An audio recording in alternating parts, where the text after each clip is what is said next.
thank you all for coming out and talking today about group work and avoiding those group work nightmares. My name is Christine Harrington. For those of you who don't know me, I'm the director of CELT, our Center for the Enrichment of Learning and Teaching on campus, which is all about providing you with faculty support to be the best that you can be in your class. And I'm also a psychology professor.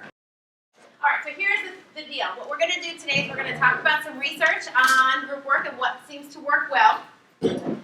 You are going to get to engage in some group activities today, so we will do some group exercises. And then we're going to hopefully you'll walk out with some strategies you can use to maximize learning in your classes.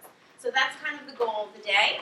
So let's start off with, why is group work so important? We'll just do a kind of a quick call. What are some reasons why we want to do this in our classes? Students who are shy get a chance to talk.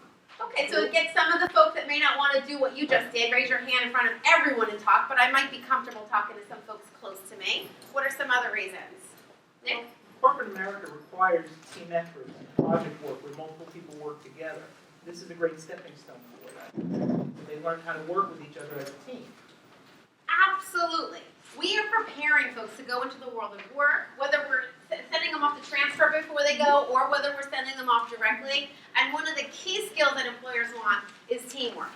And folks who know how to work well with others, cooperate with others. So these are skill sets that employers want. And if we send them out experts in content, but not experts in some of the other what they call soft skills or transferable skills, we are really missing the boat. So group work is really powerful for that reason. What else? Yes, I'm sorry, you forgot your name. Josanne. I find that in groups, the students help clarify the concepts for themselves. It's very helpful that they hear the material that I'm presenting through the voices of their peers. So you get to hear it from other folks, and guess what she's hinting at there? Increased learning, right? So what we want to do is we want to make sure our students are learning the content that we're trying to teach them and also learning some process skills at the same time and maybe going outside their comfort zone a little bit and pushing themselves a bit. So I'm really, really excited about today's workshop. Now I do want to tell you that because you are here today with us, you are invited to participate. You are not required to, so if you want to just do today and that's all you're interested in, that's totally fine. But CELT is offering a learning academy. So what we want to do with this Learning Academy is actually identify a small group of faculty who want to meet together once a month to talk about how group work is working in their classes. My vision for this is if you're interested, and we'll do at the end, we'll kind of see who might be interested, and if you don't want to fully commit to it today, that's fine, we'll talk about it. But I wanted us to try to pick our first meeting date at the end of today's session if we can get a group of us who want to do this. And I thought we might even be willing to go and visit each other's classes to see, especially when group work was happening, so you could witness how other people are doing it, get feedback maybe from another peer about, oh, well, maybe you could have done this a little differently in your class, or maybe have you thought about doing that, to really do a dive-in kind of experience for the group work. So if you're just getting your feet wet today, that's totally fine. If you want to go the full-fledged and be a participant in this Learning Academy, then we will meet once a month throughout the rest of the semester. So that is the plan. So we'll talk a little bit more about that at the end of today's session. All right, so here's some research that shows you that this is what employers want. This is exactly what Nick had talked about. Seems like he took a little peek at no, he knew it. He just knew it. So we know that this is really a very important, really important way for students to get some of the skills that employers are looking for. We also know that it increases achievement. So this is what I just mentioned to you before. So not only is it going to give them those process skills, the research also shows that there is evidence that group work can lead to higher achievement.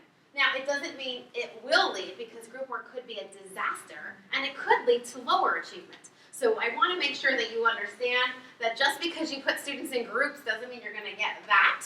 It might be a complete mess if we don't strategically and carefully plan and monitor the groups that are happening. For those psychologists in the room, a little Vygotsky for you. We are all social learners, and that's why social learning is so powerful and groups are so effective, because we learn best when we're with each other. I say to students all the time, because students aren't necessarily always a fan of group work. You know that, right? They're like, ugh, because they've had a lot of bad group work experiences. And you may not be a giant fan of group work because you may have had bad experiences also as a faculty member. I've got to gotta tell you, there's been many times I've been ready to throw in the towel and just say, you know how easy it would be if I just gave a midterm and a final? My life would be so simple. I wouldn't have these folks coming to me with, so-and-so didn't do this. I had to do all that, all the conflict resolution stuff that you have to do to monitor this. But the truth is we do learn best when we're learning with other people. So if it wasn't the case, we would just give students a pile of stuff to learn on day one.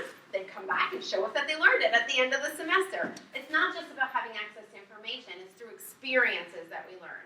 So Vygotsky, really talks about the socio-cultural perspective and how important our relationships with others are to learning. All right, you should hopefully all have index cards on your table. I need everyone to have one index card in front of them.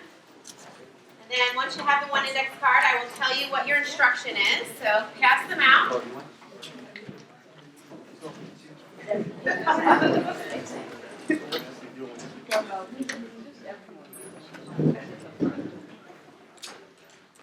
Okay, in a couple of minutes it's going to get pretty chaotic in here. So I want to make sure you're all kind of focused and zoomed in on what you need to do for this activity. Let me just do a quick nod to direct instruction. Some of you have been to my dynamic lecturing. I want to tell you that group work is not the only way to go. Lecturing is a very powerful way to teach students. We don't have time today to talk about how to lecture effectively, but I do want to give a quick nod to group work isn't the only thing you should be doing in your classes, especially here at the community college level, because direct instruction is extremely powerful, especially for novice or new learners, which happens to be our students pretty much. Definitely in their first class, but probably even in the second year classes, they're still relatively novice learners.